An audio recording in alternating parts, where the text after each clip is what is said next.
Probably none of you would know this, but I'm in a rock band. I play bass guitar in a rock band called Skytrip. So I asked the guitarist from our band, Skytrip, to come and demo some guitars for you today. Give us his impressions on my Therapeutic guitars and the different neck carves. And with a little luck, maybe we'll be able to diagnose something with John and help him play a little more pain-free. I'll let John introduce himself, but he's an intuitive guy. He's an amazing guitarist. He's also a great songwriter. I'll let him take it away and demo some guitars for you. Hi, I'm John, and I play guitar in Skytrip with Rick from Dr. B's. I've been playing guitar for decades. Been playing live shows for 25 years. Probably played hundreds of shows at this point. Really enjoy live performing. Favorite gig has probably been Velvet Underground cover show. Some other musicians asked me to play songs I'd never played before, and so we just kind of improvised everything, and that was a lot of fun. Packed house, everybody loved it. I'd probably call myself more of an expressive guitar player. I really am always searching for that magic of catching the wave, so to speak. Listening to people around me, catching the vibe in the room, and really just playing with that. Rick asked me to come by and try out some guitars. I'm super excited. They look beautiful, and I can't wait to get my hands on them. This is just going to be a great experience. It's kind of like going guitar shopping without a whole bunch of salespeople standing around me.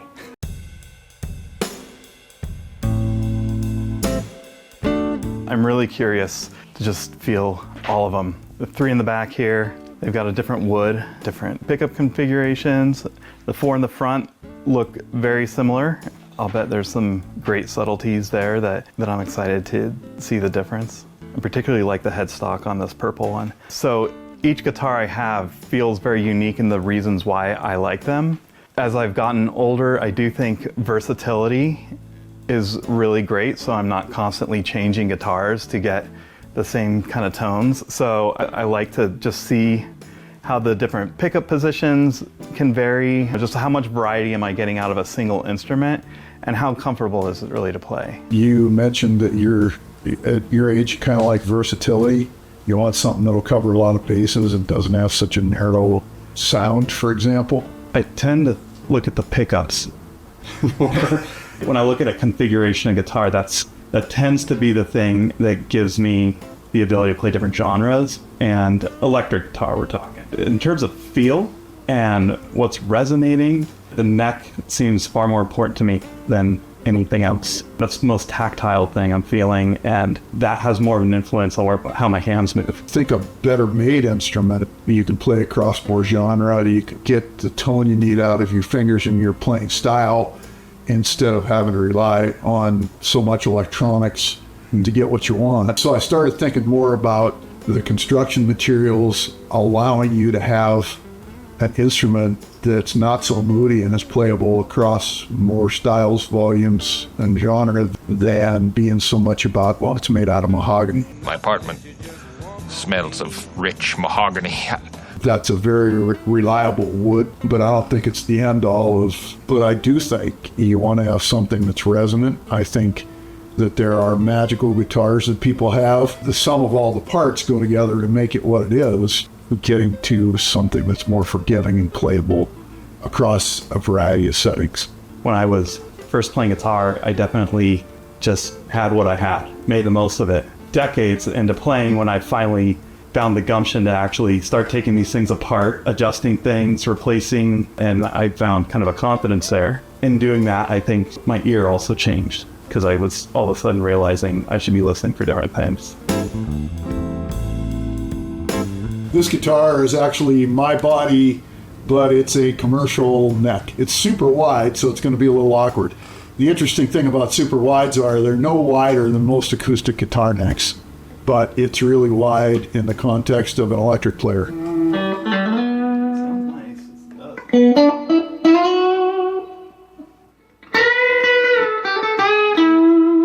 This one's great Strat sound. Biggest difference from my Strat is the wide neck. Second, the reverse headstock.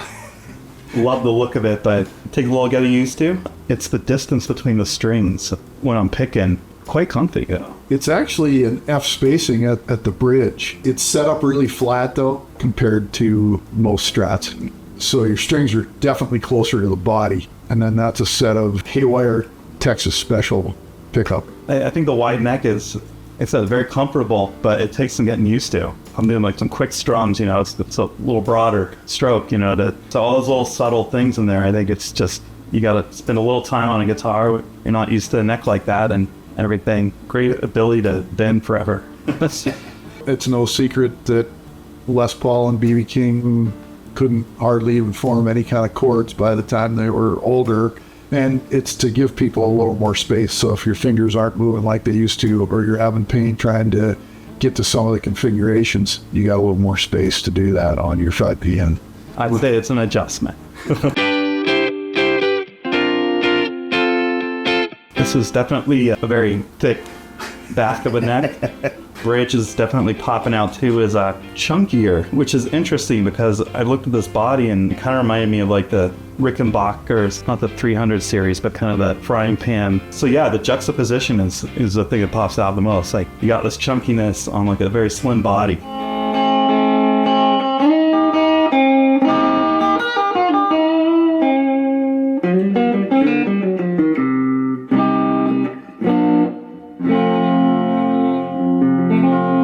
Of the two I played so far, I think I prefer the other a little more. Feels a little bit like a baseball bat. It's just getting used to the different necks and different feels. I do feel it's a little easier for me to pick between the strings on this one though. Yeah, the bridge is probably a slight bit narrower on that than F spacing.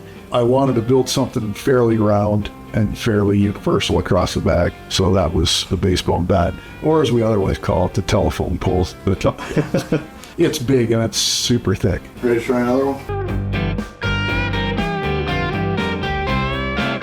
Here's another variation. You can see they're kind of beat up. They were never intended to be beauties, and the construction is kind of non-traditional as well. The necks are laminated this way instead of this way. Yeah, no, I can already feel it's that a V-neck. I feel like I can get my hand around it a little easier.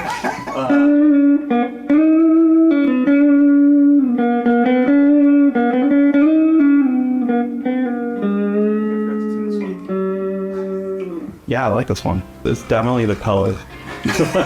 No, I think when I first put my hand around it, and that V-neck is really comfortable. I don't have any V-necks on any of my guitars. I had played one when I was younger, and I don't think I appreciated it quite like my hand is appreciating it right now. Being able to locate the middle of the back of the neck, and people are often more comfortable. They say you should always put your thumb directly in the middle of the back of the neck.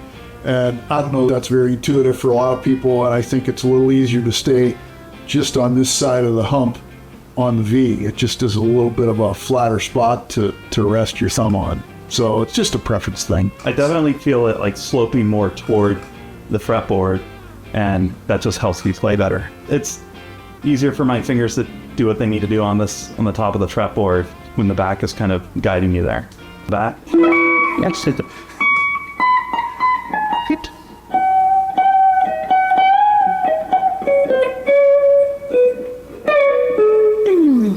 I'm so used to having a neck plate and a whole block of wood there that you saw what my thumb was doing. Just playing up high, which doesn't give me the leverage. A lot of times I'll want to hit a stronger note up high, but I have to let go of my thumb because there's a big block of wood usually back there. Again, an adjustment, but yeah, I can definitely see the benefit of that.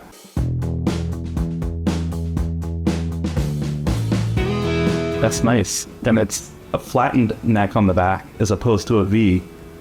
Otherwise, pretty similar to the last guitar. The shape back here is definitely different on the headstock.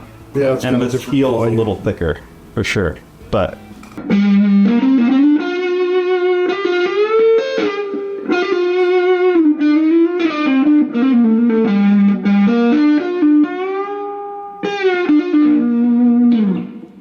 it's just a geometry thing. It's just a little extra. Okay.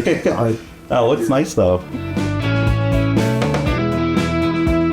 Okay, so it'll be fun. I don't think they've made a letter in the alphabet for this. Maybe they have, but it's kind of a flattened V. Yeah, sort of. Kind of reminds me of like a skate park if you took a half pipe and...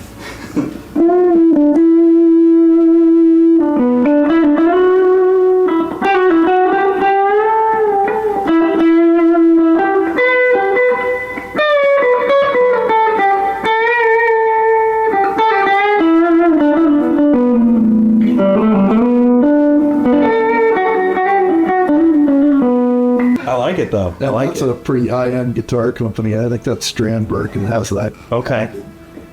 So I can't build that, but got 3 distinct faces across the neck. And so I thought I'd build one just to kind of see what that's all about, get a little bit of an idea what they feel like if you play those. But it would definitely take some getting used to. So I'm looking down at the way my thumb looks on this one, and it looks a little contorted in a way that doesn't. It's very comfortable though. Like it's surprisingly comfortable. You'd think it would be really like digging into your thumb or your palm somewhere, and you really don't notice that a whole lot. It's really comfortable, but it's not what my thumb normally looks like when playing a guitar. The blue with the V, and then this one with the Strandberg, he said, probably the most comfortable necks I played on the back. I really like this body style too. It's throw it back to those old Rickenbackers, and Yeah. it kind of makes you want to play like this, like John Lennon style. Yeah, really cool stuff.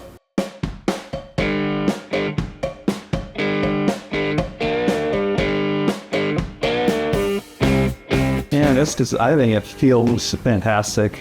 It's wide. It's wide.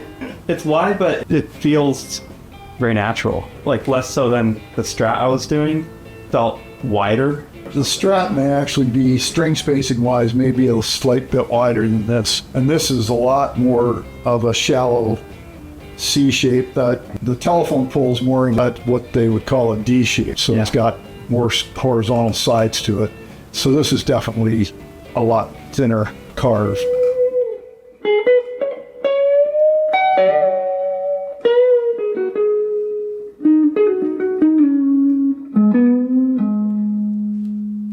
It's great, and I think a lot of people think of like hard rockers, the V and everything. Feels like a bluesy guitar to me. Albert King or something. Yeah. I was just thinking about Albert King for saying that. That's so beautiful. I know I keep saying that, but I mean, this is the kind of thing that like inspires someone to really want to pick something like this up and play it. It's great, and it sounds fantastic.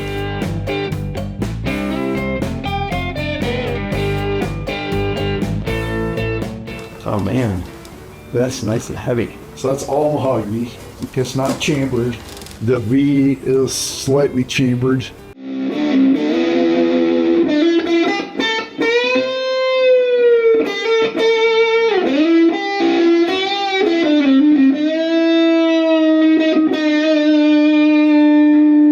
It's the best we've ever heard that thing. That's nice. Yeah, this is great. I think it was my favorite. I told you there was one when I put it in your hands, you kind of go, oh, thank God. Finally, it's narrower, it's more proportioned. Yeah. Most. I didn't even think about the neck.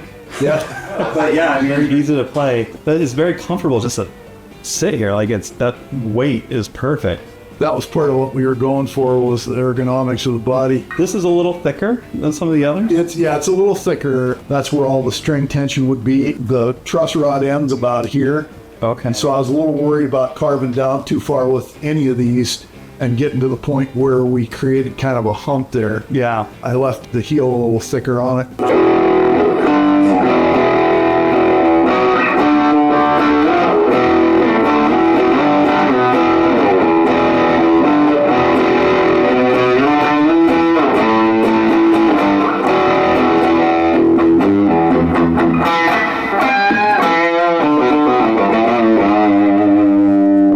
My hand's doing a little thing. Last couple of days, I started getting this kind of sharp pain right at the base of my palm here. I know somebody that can build you a guitar to take care of that. Yeah. So down in here, It's like almost like, oh yeah, right there. right there. Right there. And So what I would do is gentle stretches for now, kind of, both side to side, and now that's rotation.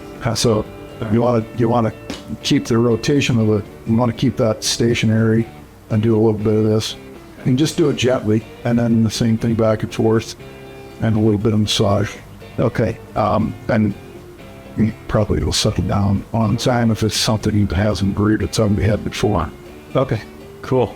I said one more thing I kind of wanted is, now that you're warmed up and loosened up, pick one of these guys again, play it with some rocky distortion. Oh, okay. Yeah, let's go with the purple guy. I've never played on a neck like this, and I wanted.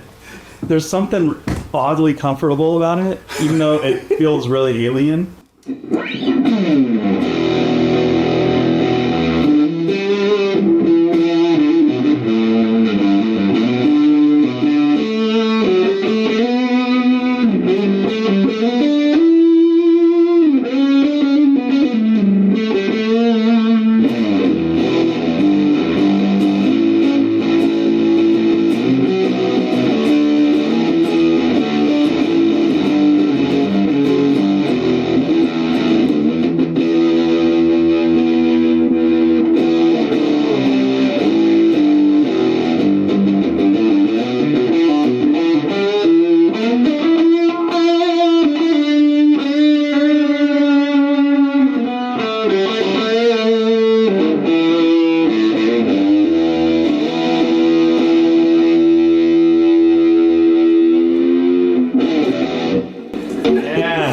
Nice. First of all, thank you guys for having me come down there and try these guitars. You're a real talent. These are really fun guitars. Probably the biggest thing for me is feeling his different necks, the variety there, and it really does change what my fingers want to do on the fretboard, having different necks. And some of these necks I would have never probably had an opportunity to get to feel. It's really cool. The other neat thing I've found is when you go into a guitar store and say, what neck is that? Almost nobody can ever tell you. They don't even know. So if you went in there with the intent of playing a soft V because you never played one, it's a crapshoot whether you're going to get anybody that is going to tell you what a soft V is and pull one down off the rack for you. So that's why I built these kind of similarly but different cars. Yeah, so people could feel that. Yeah, it's and the four that look like this. If anybody out there ever has the opportunity to do this, it's really eye-opening to get to sit down and do this. Real treat. So thank you so much. Yeah, you bet. Thank you.